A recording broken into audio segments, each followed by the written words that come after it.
നമസ്കാരം. Raf talk ഫുട്ബോളിലേക്ക് അവർക്കും സ്വാഗതം. വേൾഡ് കപ്പിൻ്റെ സ്റ്റേക്ക് വിൽക്കാനുള്ള ഫിഫയുടെ നീക്കത്തിനെതിരെ അതിശക്തമായി രംഗത്ത് വന്നിരിക്കുകയാണല്ലോ യുവേഫ. ഇന്നലെ യോഗം കൂടി അവരുടെ 55-അംഗ നാഷണൽ അസോസിയേഷൻ, അതായത് അവരുടെ മെമ്പേഴ്സ് ഐക്യകണ്ഠേന തീരുമാനമെടുത്തു. ഈ ഒരു ഉദ്യമത്തിൽ നിന്ന് ഫിഫ പിന്മാറുന്നത് വരെ ഫിഫയുടെ ഒരു കോമ്പറ്റീഷനിലും പങ്കെടുക്കില്ല, അതായത് ബഹിഷ്കരണം. വേൾഡ് കപ്പ് മാത്രമല്ല, ഫിഫയുടെ ഒരു കോമ്പറ്റീഷനിലും പങ്കെടുക്കില്ല എന്നാണ് ഇപ്പോൾ യുവേഫ ഒഫീഷ്യലി ഇന്നലെ സ്റ്റേറ്റ്മെൻറ്റ് ഇറക്കി അറിയിച്ചത്. കടുത്ത പ്രതിഷേധം യുവേഫക്കുണ്ട്. സ്ട്രോങ് സ്റ്റാൻഡാണ് അവരെടുത്തുകൊണ്ടിരിക്കുന്നത്. ഏതായാലും 4 കൊല്ലത്തിന് ശേഷമുള്ള വേൾഡ് കപ്പ് ബഹിഷ്കരിക്കുമെന്നാണോ യുവേഫ പറയുന്നത്? അങ്ങനെ പലർക്കും ഒരു ധാരണയുണ്ട്. പക്ഷെ അങ്ങനെയല്ല കാര്യങ്ങൾ. ആ വേൾഡ് കപ്പ് മാത്രമല്ല, മറ്റു പല ടൂർണമെൻറ്റുകളും ബഹിഷ്കരിക്കും എന്നാണ് ഈ പറഞ്ഞതിൻ്റെ അർത്ഥം. അല്ലെങ്കിൽ പിന്നെ ഈ ടൂർണമെൻറ്റുകൾക്ക് മുമ്പ് ഫിഫ ഈ പ്രപ്പോസലിൽ നിന്ന് പിന്മാറണം.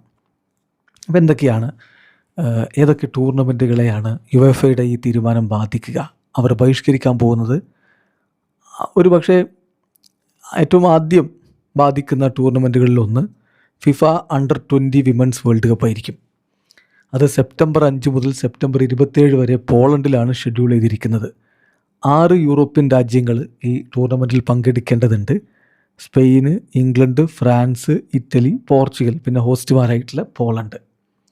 യുവേഫ ഈ ബഹിഷ്കരണ തീരുമാനവും കൊണ്ട് മുന്നോട്ട് പോവുകയും ഫിഫ ആ പ്രപ്പോസലിൽ നിന്ന് പിൻവാങ്ങാതിരിക്കുകയും ചെയ്താൽ ഈ ടീമുകൾ ഈ വേൾഡ് കപ്പ് കളിക്കില്ല എന്ന് വേണം മനസ്സിലാക്കാൻ. അതോടൊപ്പം തന്നെ വിമൻസ് ക്വാളിഫയിങ് പ്ലേ ഓഫുകളുണ്ട്. അത് ഒക്ടോബറിലാണ് ആ ഒരു മത്സരങ്ങൾ തീരുമാനിച്ചിട്ടുള്ളത്. അതിൽ പാർട്ടിസിപ്പേറ്റ് ചെയ്യേണ്ട രാജ്യങ്ങൾ England, northern Ireland, Scotland, Wales. ഇനി അതുകൂടാതെ under 17 women's world cup to be played in Morocco.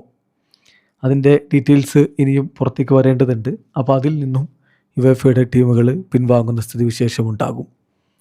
Men's കാറ്റഗറിയിലാണെങ്കിൽ അണ്ടർ 17 വേൾഡ് കപ്പ് ഖത്തറിൽ നടക്കാൻ പോകുന്നത്. അത് ഷെഡ്യൂൾ ചെയ്തിട്ടുള്ളത് നവംബറിലാണ്.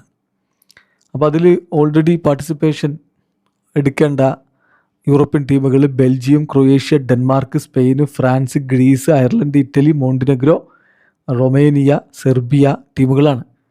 അപ്പോൾ ഈ ടീമുകൾ ആ മത്സരങ്ങൾ ബഹിഷ്കരിക്കാനുള്ള സാധ്യത കൂടി വരികയാണ്. ഈ കോൺഫ്ലിക്റ്റ് കണ്ടിന്യൂ ചെയ്യുകയാണെങ്കിൽ ഇതിൻ്റെ ഇമ്പാക്റ്റ് വളരെ വലുതായിരിക്കും.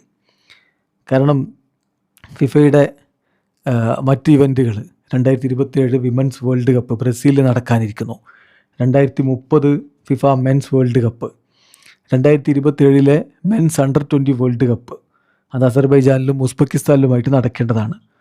കൂടാതെ ഇത് ക്ലബ്ബ് വേൾഡ് കപ്പ് 2029 ഷെഡ്യൂൾ ചെയ്തിരിക്കുന്ന ക്ലബ്ബ് വേൾഡ് കപ്പിനെയും ബാധിക്കാനുള്ള സാധ്യതയുണ്ട്. അപ്പോൾ ഇത് 4 കൊല്ലത്തിന് ശേഷം വരുന്നൊരു വേൾഡ് കപ്പ് ബഹിഷ്കരിക്കുമെന്നല്ല, ഫിഫയുടെ ഈ പറയുന്ന പ്രോഗ്രാമുകൾ മുഴുവനും ബഹിഷ്കരിക്കുമെന്നാണ് പറഞ്ഞത്. പിന്നെ വേൾഡ് കപ്പ് ക്വാളിഫയർ മത്സരങ്ങൾ സ്വാഭാവികമായിട്ടും ബഹിഷ്കരിക്കപ്പെടും. അപ്പോൾ അതിനു മുമ്പ് എന്ത് തീരുമാനം ഫിഫ എടുക്കുന്നുള്ളതാണ് ഇനി കണ്ടറിയേണ്ടത്. No UEFA national team will participate in any FIFA competition while these proposal remain in place എന്നാണ് യുവേഫ ഒഫീഷ്യൽ സ്റ്റേറ്റ്മെൻറ്റിൽ പറഞ്ഞത്.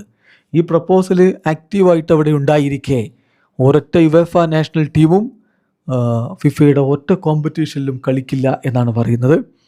ഏതായാലും അതിലെന്ത് സംഭവിക്കും എന്നുള്ളതാണ് ഇനി കണ്ടറിയേണ്ടത്.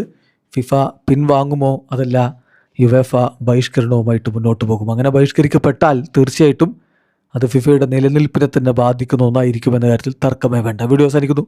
ഫുട്ബോൾ ലോകത്തെ കൂടുതൽ വിശേഷങ്ങളുമായി റാഫ് ടോക്സ് വീണ്ടും എത്താം.